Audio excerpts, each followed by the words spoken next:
On se retrouve aujourd'hui dans un haut lieu de la capitale, le Panthéon. De la Révolution française à nos jours, je vous emmène avec moi découvrir l'histoire du Panthéon. Cette église voulue par Louis XV, devenue à la Révolution un temple pour honorer notre histoire et celles et ceux qui l'ont faite.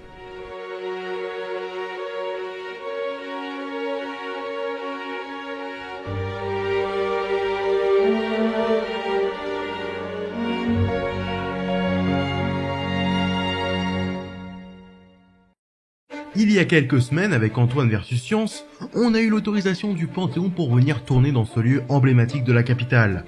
L'occasion pour moi de vous faire découvrir l'endroit et son histoire. Le Panthéon n'est pas apparu d'un claquement de doigts. Il est le fruit d'une longue histoire intimement liée au destin de la France et aux bouleversements qui l'ont traversé. À l'origine, avant que le monument que l'on connaît ne sorte de terre, se trouvait la montagne Sainte-Geneviève. Cette hauteur, qui domine aujourd'hui Paris, porte le nom de la sainte patronne de la ville, qui, selon la légende, aurait par la prière repoussé l'armée d'Attila alors aux portes de Paris en 451. Mais comme on l'avait vu dans la vidéo sur Attila, c'est une légende. Puis c'est Clovis qui fera bâtir sur cette hauteur une abbaye afin qu'elle devienne sa sépulture ainsi que celle de sa femme. Mais le Panthéon, lui, ne sera bâti que plus d'un millénaire après. En 1744, tombé gravement malade, Louis XV promet de reconstruire l'ancienne église, s'il guérit et réchappe à la mort. Après la guérison du roi, il faudra attendre une dizaine d'années en 1755 pour que le projet soit confié à l'architecte Jacques-Germain Soufflot, qui démarre les travaux l'année suivante. Très vite, Soufflot va partir sur un mélange des genres, du gothique mélangé au néoclassicisme qui reprend certains codes de l'architecture de la Grèce antique. Pour cela, Soufflot s'inspire de ses précédents voyages, puisqu'il s'est déjà rendu à Londres, à la cathédrale Saint-Paul, et en Italie, où il a visité des sites archéologiques, la basilique Saint-Pierre, ou encore le Panthéon de Rome, dont il s'est inspiré pour le portique, les colonnes et le fronton. Celle qui se nomme encore l'église Sainte-Geneviève se dote aussi d'un dôme. Et pour y accéder, il faut grimper. Beaucoup de marches à gravir avant d'atteindre le sommet du Panthéon et ses trois coupoles. Ici, on peut admirer au plus près cette peinture d'Antoine Gros, l'apothéose de Sainte-Geneviève, et oui, encore elle, inaugurée en 1824. Et si on a le courage de regarder en bas, on a une vue plongeante sur la croisée des transepts. Puis après un dernier effort, on arrive tout en haut du dôme. De là, on a une vue à couper le souffle sur Paris. Cet endroit est habituellement fermé au public, alors on profite du moment. Pour revenir à l'architecture du lieu, cette dernière va poser problème au clergé. Il est en effet pour coutume que la forme d'une église soit calquée sur celle d'une croix latine, celle sur laquelle le Christ fut crucifié.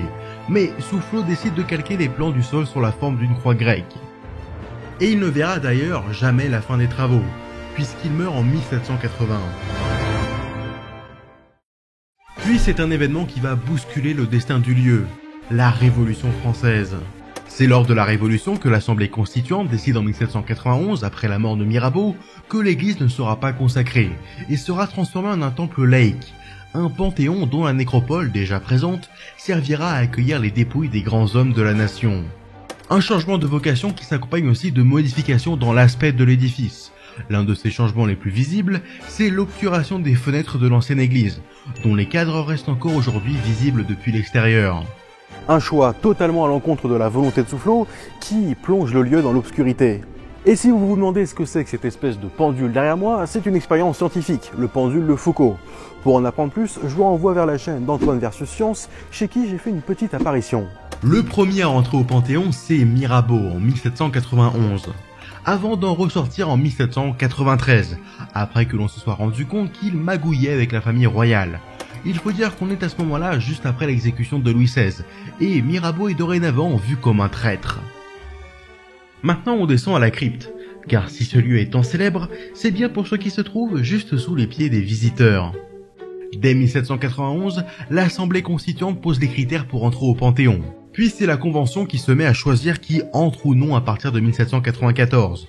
Mais lorsque Napoléon prend le pouvoir, le rôle du Panthéon va de nouveau changer, puisqu'il est rendu à l'église et redevient un lieu de culte.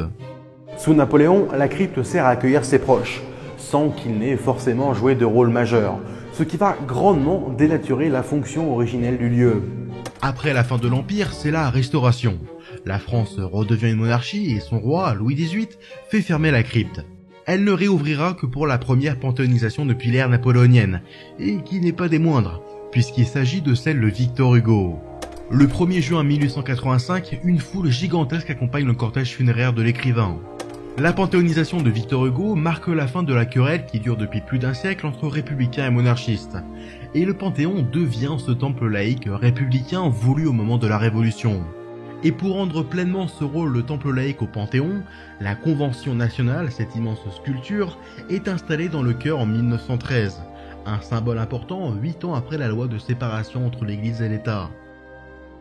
Aux grands hommes, la patrie reconnaissante. Telle est la devise gravée sur le fronton du Panthéon depuis 1792. Mais quels grands hommes! C'est vrai que de grands noms de l'histoire de France se reposent ici. Voltaire, Rousseau, Jean Jaurès, Émile Zola, Alexandre Dumas ou encore André Malraux, tous représentent pourtant une toute petite partie des personnes panthéonisées. En vérité, la plupart sont des militaires totalement inconnus aujourd'hui, et puis les femmes sont aussi très peu représentées.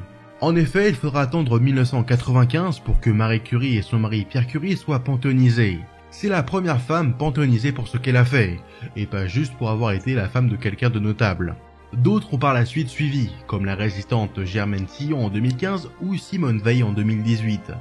Car si les personnes panthéonisées se veulent être le reflet de celles et ceux qui ont fait l'histoire de France, que ce soit des militaires, des écrivains ou des scientifiques, ceux qui reposent ici sont surtout le reflet de choix politiques. Car aujourd'hui, avec l'accord de la famille, c'est le président de la République et lui seul qui choisit qui est panthéonisé. Sous la Troisième République, en réaction à la défaite de 1870, émerge ce que l'on appelle le roman national, une réécriture de l'histoire à des fins politiques, pour susciter chez les Français, dès l'école, un sentiment d'appartenance à la nation. C'est là que l'on remet au goût du jour les grands personnages de l'histoire de France, une histoire très portée donc sur l'individu et l'événementiel, en dépit d'une quelconque analyse historique. Et le roman national se retrouve évidemment ici. De l'épisode de Sainte-Geneviève à Jeanne d'Arc en passant par Clovis, le Panthéon se couvre de peintures à la gloire de ses héros passés.